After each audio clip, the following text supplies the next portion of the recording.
আমি বলবো আওয়ামী লীগ সরকার, আপনি ক্ষমতার জন্য গোলামি করতে পারেন, কিন্তু বাংলাদেশের জনগণ কোন অবস্থাতেই ভারতের গোলামি করবে না, করতে পারে না ইনশাআল্লাহ।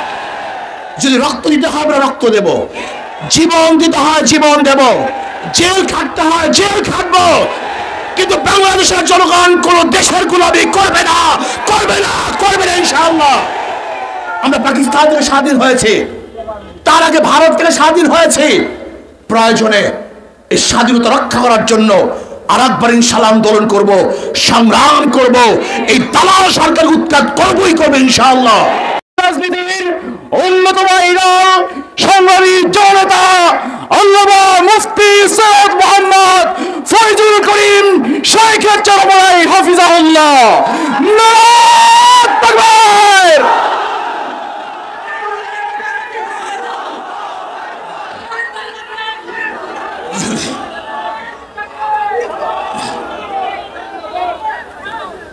আসসালামু আলাইকুম ওয়া রাহমাতুল্লাহি ওয়া বারাকাতুহু। নাহমাদু ওয়া নুসাল্লি আলা রাসূলিল কারীম, আম্মা বাদ। ফাআউযু বিল্লাহি মিনাশ শাইতানির রাজীম। বিসমিল্লাহির রাহমানির রাহিম। ওয়া তাআওয়ানু আলাল বিররি ওয়াত তাকওয়া ওয়া লা তাআওয়ানু আলাল ইসমি ওয়াল উদওয়ান। আল্লাহুম্মা সাল্লি আলা মুহাম্মাদ ওয়া আলা আলি মুহাম্মাদ।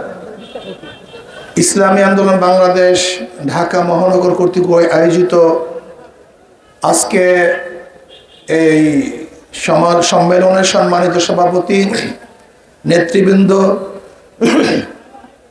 সর্বস্তরের দেশপ্রেমিক ভাইয়েরা আমার, এখানে কেন আমরা উপস্থিত হয়েছি আপনারা ইতিমধ্যে জেনেছেন। ফরিদপুরে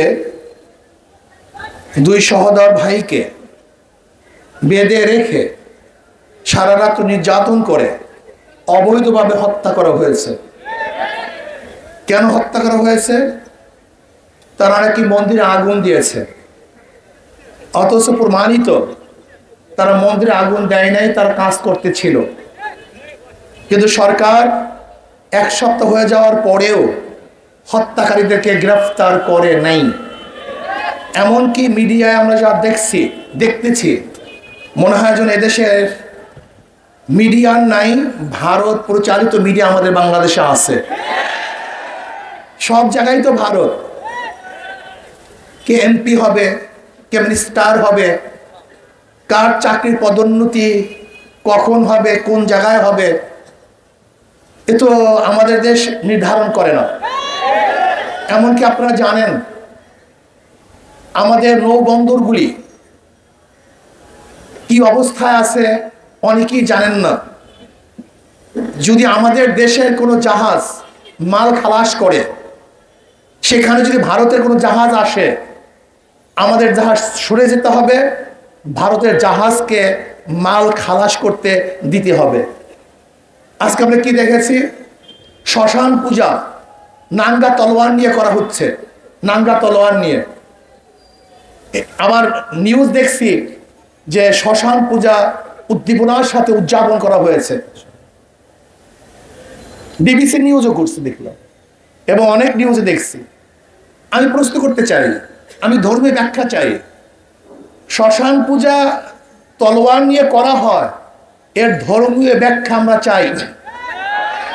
যদি ধর্মীয় ব্যাখ্যা না দিতে পারে তাহলে আমরা মনে করব এর উস্কানি, এবং যারা এর পক্ষে নিউজ করেছে তারাও এদেশের নাগরিক নয়, এরা এদেশকে ধ্বংস করার চক্রান্তে লিপ্ত। মন্দিরে যারা আগুন দিয়েছে আপনিও তদন্ত ভিত্তিক তাদেরকে বিচার করেন, আমরা এটা দাবি করছি।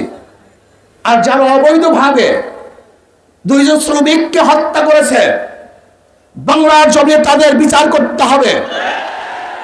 আজকে আওয়ামী লীগ সরকার ক্ষমতার বিনিময় বাংলাদেশের মুসলমানদেরকে মুদির কাছে গোলাম হিসেবে বিক্রি করে দিয়েছে। এদেশের মুসলমান স্বাধীন নয়, সমস্ত মুসলমান বিক্রি হয়ে গেছে। তাদের গলার মধ্যে গোলামের জিনজির লাগিয়ে দেওয়া হয়েছে। আজকে Dhaka university Nawab Salimullah donkey university মুসলমানদের জন্য ইউনিভার্সিটি করা হয়েছিল। সেখানে মুসলমানরা নামাজ পড়তে পারবে না, ইফতার করতে পারবে না, সেখানে পূজা চলবে, মঙ্গল শুভ যাত্রা চলবে, এটা বাংলাদেশের মানুষ মানতে পারে না, মানবে না ইনশাআল্লাহ।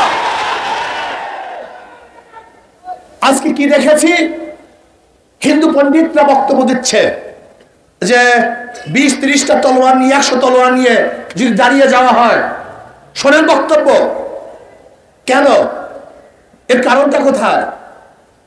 বাংলাদেশ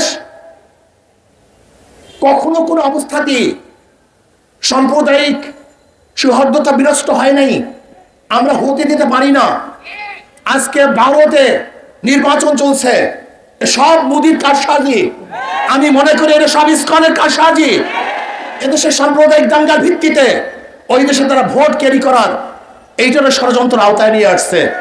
সব জায়গায় র, আপনি যান মিডিয়ায় সেখানে র বসা, আপনি যান প্রাইম মিনিস্টারের কার্যালয় সেখানে র বসা, আপনি যান সব জায়গায় সেখানে সব র। তাহলে কেন এই দেশটাকে স্বাধীন করেছিলাম? আমরা স্বাধীনভাবে থাকতে চাই, গোলাম হিসেবে থাকতে চাই না, গোলাম হিসেবে বাঁচতে চাই না। বাঁচবো তো বাঘের মতো একদিন বাঁচবো, শিয়ালের মতো 1000 বছর বাঁচতে চাই না। যদি সরকার আগামী বুধবারের মধ্যে সরকার যদি দোষীদেরকে গ্রেফতার করতে ব্যর্থ হয়, তাহলে বাংলাদেশের জনগণ ঐক্যবদ্ধভাবে এমন আন্দোলন করবে, এমন কর্মসূচি দিবে, যে কর্মসূচি ফিরাবার ক্ষমতা সরকার রাখে না, মোদির দালাল রাখে না। আমি মনে করি এই সরকার জনগণের সরকার নয়, বর্তমান সরকার আওয়ামী লীগ সরকার মোদি কর্তৃক নিয়োজিত সরকার। কাজে মোদি কর্তৃক নিয়োজিত সরকার বাংলাদেশের জনগণ দেখতে চায় না, দেখবে না ইনশাআল্লাহ। আজকে শিক্ষার ব্যবস্থার অবস্থা দেখেন, কালকে রাত্রে দেখলাম সেখানে বিভিন্ন পূজা আশ্রয়ের কথা নিয়ে আসা হয়েছে। আজকে আমাদের কোমলমতি বাচ্চাদেরকে ড্যান্স গান শিক্ষা দেওয়ার সম্পূর্ণ ব্যবস্থা করা হয়েছে।